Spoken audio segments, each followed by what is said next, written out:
The superwoman myth is a seductive lie. It tells us that we could and should do it all. But I ask you, at what cost? Media and society would have you to think that you're not doing enough as a woman, as a wife, as a mother, or an employee if you're not constantly running around like a chicken with your head cut off. Keeping that stress is a badge of honor. Losing your hair, or not eating right, or not exercising, or taking time for self care. Some women walk around like that's a badge of self honor because they are people pleasing. Because, like, if you're not always tired or busy, then you're somehow on the brink of failure. That's not true. The myth of doing it all or having it all while working out and keeping a clean house, saving money or spending a lot of money, and having the best, most exciting lovemaking of all time is a lie with omission. This myth doesn't include the stress and the anxiety of unmet expectations, the fear of failure or looking weak or letting other people down. It doesn't include all of that when you put on that cape. For me, the fear of looking lazy is what kept me in people pleasing to the degree that I was for so long. Where is it written that we are not having success unless we're hustling harder, or we're grinding, or we're burning the candle at both ends? In my own life, I've learned that true strength lies in vulnerability, in admitting that I can't shoulder it all alone. I'm not in this world alone, right? It's in this admission that you find your true power. You don't have to do it all by yourself. The Proverbs 31 woman didn't, and we all look to her as a beacon and a guide, right? She is the absolute model of a successful woman with a business, a household, and a family. But she delegates tasks to other people. She plans and prepares for her family and her household by hiring people to do the jobs that would distract her from the other activities that only she can do, the activities that add wealth or would benefit her household or her family.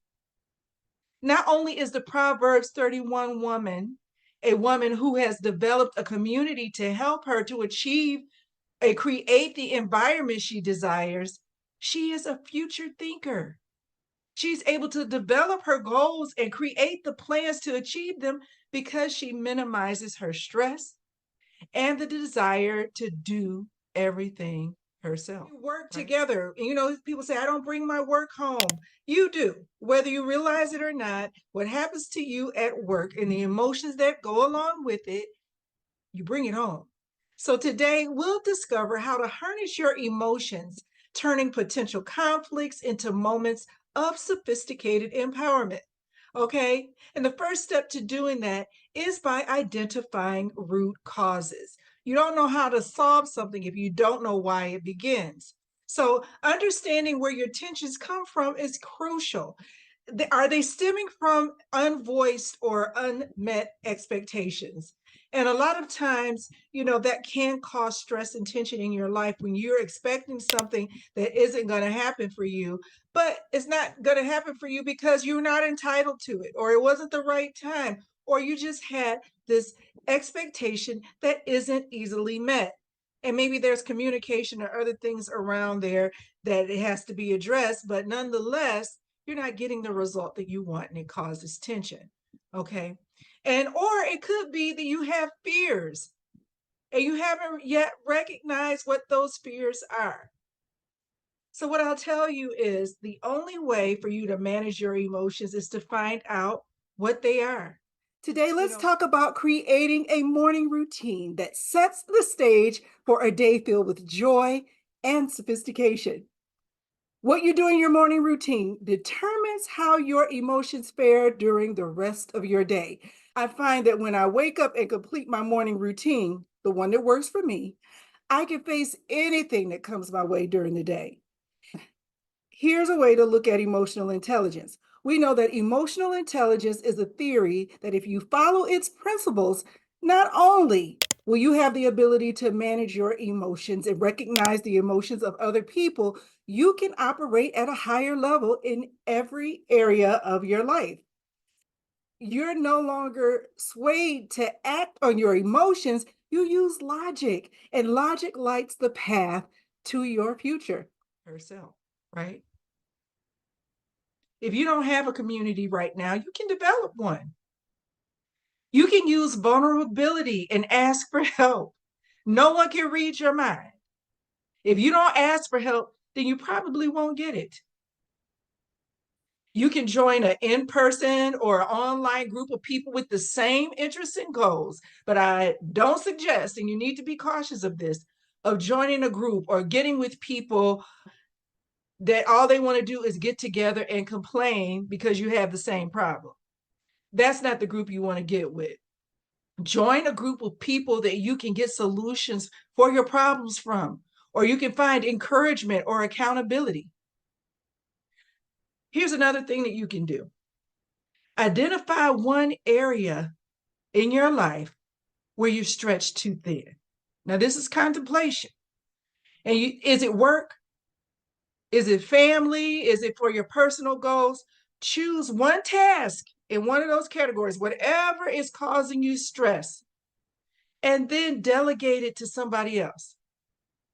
Release it this week, okay? And then watch as this act of letting go opens up space for growth and healing. You get more time to think about what it is that you want to do so that you can make an action plan. Never do anything for anyone who can just as easily do it themselves. This quote was from Amelia Earhart, and it highlights the importance of delegating tasks and not overextending yourself in the context of people pleasing. It inspires us to actually empower others to take responsibility for their own actions and the task when it's appropriate. And, as a business owner and as a leader, it's important to allow people to operate in their talent.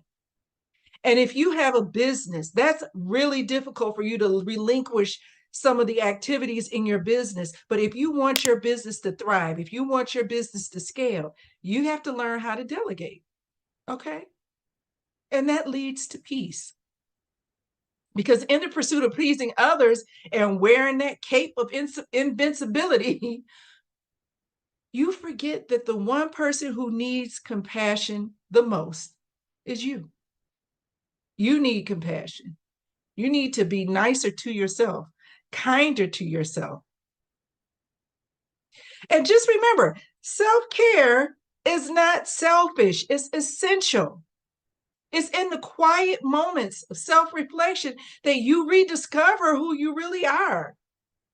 And you get in sync with your purpose. You get to find out what it is that you want to do, what it is that you have a talent for, and what God has been leading you toward all along. Self-care is one component of self-worth. Because when you value yourself and you value your time and you show other people how to treat you, then they'll begin to value you and your time even more. So by taking self-care, it's not just an action that's going to benefit you personally, but it's also going to show people how to really be nicer to you. And you always talk about that people don't appreciate you. You have to appreciate yourself. I felt guilt with self-care. When I first started practicing self-care, taking an hour or two for myself for self-care, it kind of felt like I wasn't supposed to be doing it. But as I kept taking, 5 minutes, 10 minutes, until it grew to a regular routine of self-care, that guilt started to diminish. Because you know what I realized? I realized that everyone can manage themselves and the house won't burn down if I take time for myself for just a couple of hours. The people and the activities that you think that only you can handle will adjust to the new concept that you have of yourself for using self-care. When I first started practicing self-care, it was just me going outside and walking. I mean, I really hadn't been taking self-care. So I really didn't even have active workout clothes. I was in jeans, shorts, and a t-shirt walking. But what I did was I let everyone know, hey, I'm going out. I might be 10 minutes, I might be 15 minutes. But listen, don't call me, don't text me, don't share anything with me while I'm out this 15 minutes. And that does take some work because I made sure that I did what I was supposed to do before I left. I want to extend a heartfelt invitation to an experience that has the power to transform your life in ways you might not even imagine. It doesn't matter if you're a busy professional, a dedicated parent, or someone who's navigating life's ups and downs. This opportunity is for you. Introducing the Emotional Reset Challenge, an immersive journey that will empower you with emotional intelligence and sophisticated empowerment, equipping you to manage your emotions so that you can curate the life that you truly desire. Join us in the Emotional Reset Challenge and let's embark on this transformative journey together. Secure your spot now, and I'll see you there. The morning is the time for contemplation and introspection. Your mind is free. And once you master emotional intelligence, outside forces no longer determine the course of your day. When you master emotional intelligence, the peacefulness of the morning is where you find the power to cultivate your emotional regulation. And that sets the tone for positivity for the rest of the day. You know, for the last 3 years, I've created a morning routine that works for the place where I am right now in my life and the plans that I have for my future self. Because my day starts with an intention to create an emotional environment that is managed and directed by my desires. And that's what I have intended for my life. So, with that being said, few issues or circumstances bother me in the way that they used to. What someone says or what someone does or what they don't do doesn't impact how I feel. And it doesn't impact how I think or how I behave for the rest of the day. You know, Oprah Winfrey said the biggest adventure you can take is to live the life of your dreams. And I believe that to be true.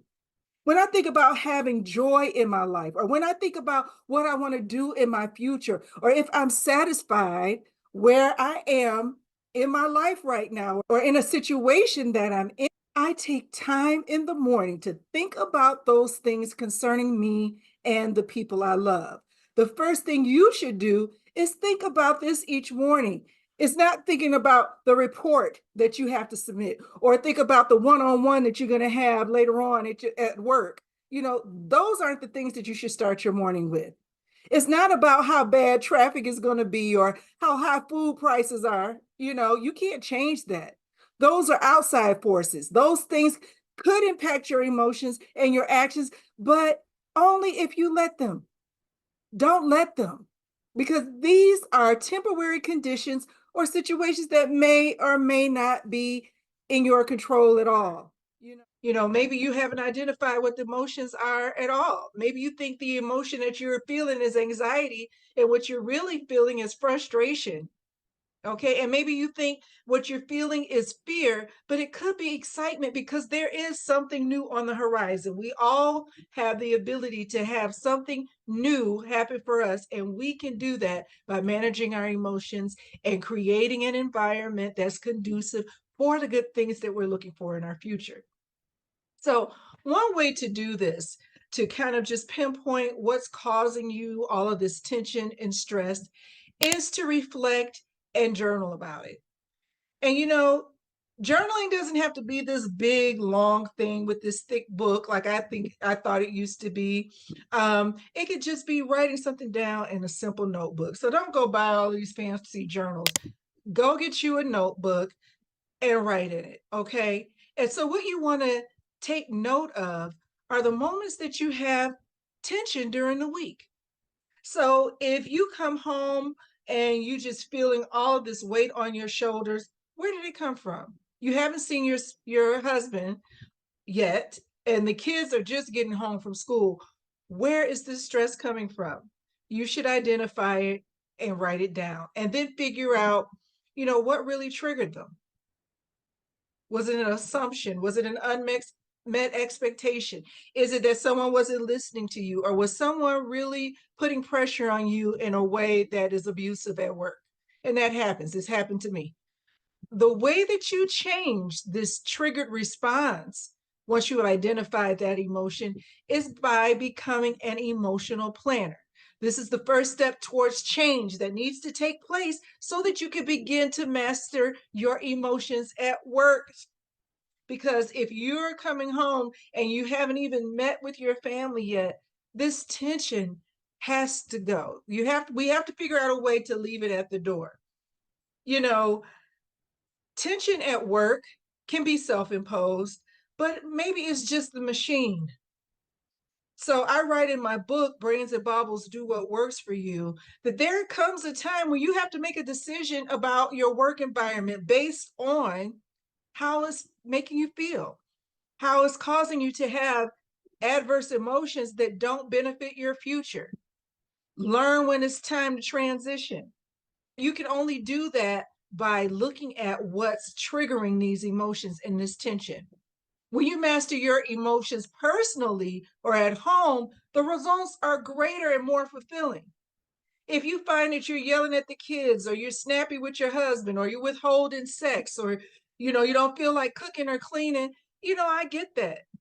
And that comes from stress, because when you're feeling good, when things are working out and there's peace in your life, you find beauty in doing some activities at home. You welcome your children running in the door. You find yourself being more confident and sexy, and you want to have relations with your husband. I know I do. If everything is good, then everything is good, right? So managing your emotions at home not only just benefits your children and your marriage, it also benefits the environment that you're in. You might find yourself decorating or hiring somebody to decorate. You might find yourself finding more opportunities for self-care and even setting up a place in your home for self-care. Look, it all works. Maya Angelou once said, I've learned that people forget what you said. Will forget what you did, but people will never forget how you make them feel. That goes for everybody that you come in contact with, personally and at work. And this underscores the power of your emotional responses and their lasting impact on the people in your environment. And it also shapes your environment. So we got to manage our emotions, but first we do that by pinpointing them. This whole thing that Davina has been doing all week has lit a fire under my ass and has got me motivated, like for real. And I'm so grateful and I'm so thankful that she has brought together a group of women who are non-judgmental, and if you have an idea about something during the chat, who are very supportive and who are like, yes, do it, live your big life, make it happen. And that's what I'm trying to do. So thank you ever so much, Davina. You are amazing and phenomenal.